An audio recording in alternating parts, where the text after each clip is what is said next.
Kahit nakapikit mata, naririnig kita.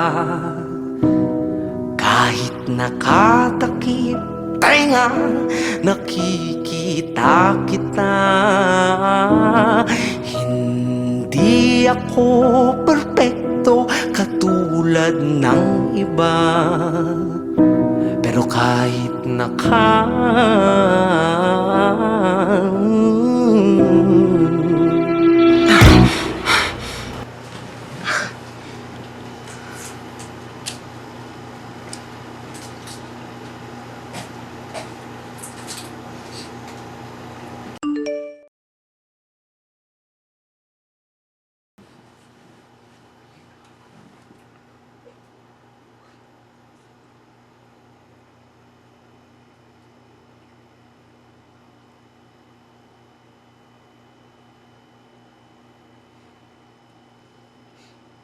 Isang taon na pala to. Yung comments, ba't parang... Uy, Max! Basta next time, tara, shot na. Yung mga ganyan din na pinag-usapan. Sinashot na lang yan.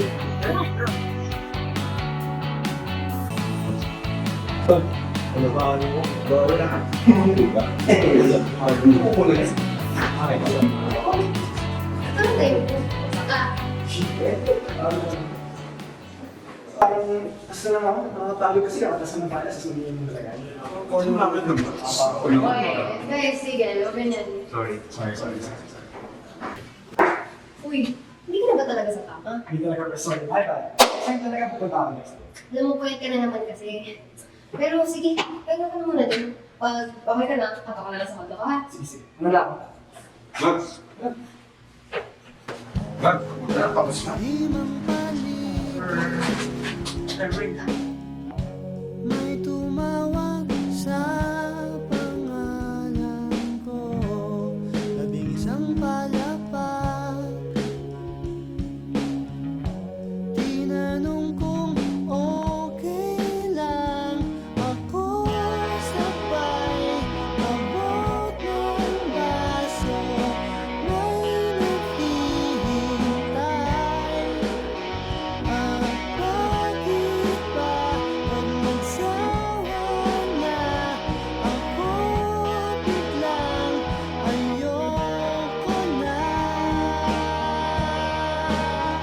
At ngayon, di ba rin alam kung ba't tayo nandito? Pwede bang itigil mo na ang pag-ikot ng mundo? Hindi ka talaga itong freedom of post na to.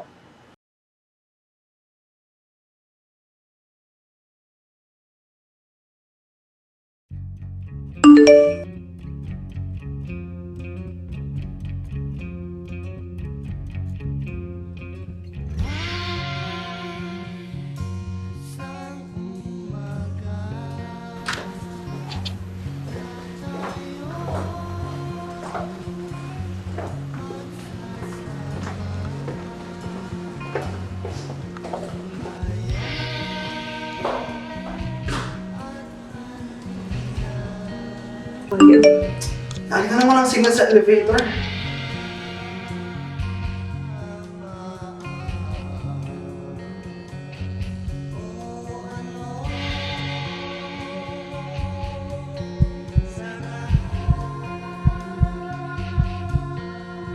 talaga ni Max, no? Ba't ba tayo tropa nito? Hindi niya ba tayo type? Baka pakipot lang yan. Baka kailangan lang ng konting push. Siguro alak lang yan, no? Ito talaga eh, no?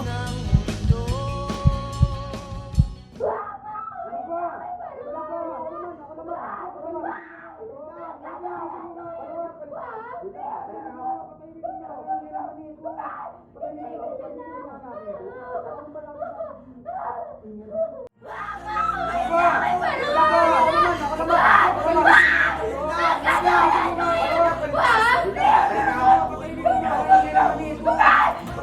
ka na!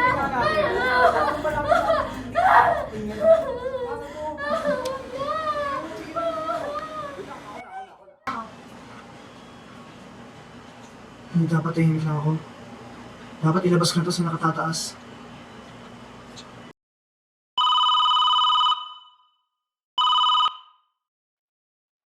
Ay alam ka, bakit hindi mo sabihin ang totoo? Palayain mo ang iyong kalaman gamit ang wika mo.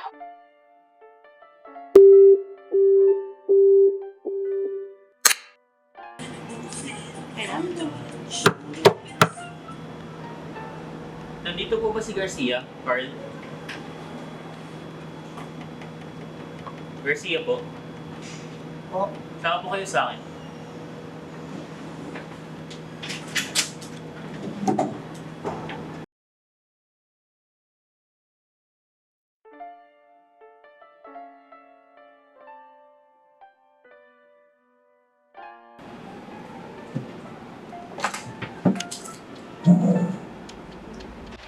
Iho, nasabihin mo lang sa akin kung ano yung mga alam mo tungkol sa nangyari.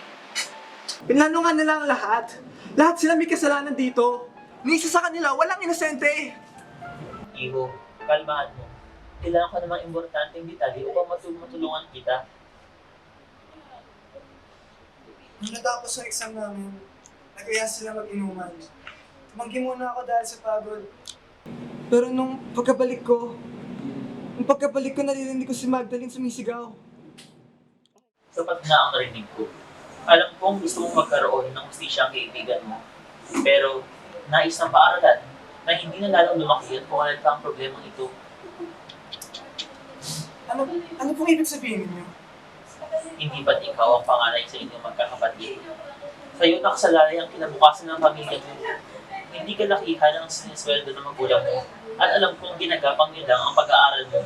At kapag lumabas pa ito, ay di hamak na masasangkot ka lang. Hindi ko po kayo naiintindihan. Ano po ba yung sinasabi niyo? Handang sagutin ng universidad ang tuition mo sa buong kolehiyo. Kasama na ang allowance mo kada buwan. Kung kakalimutan mo ang nangyari dito.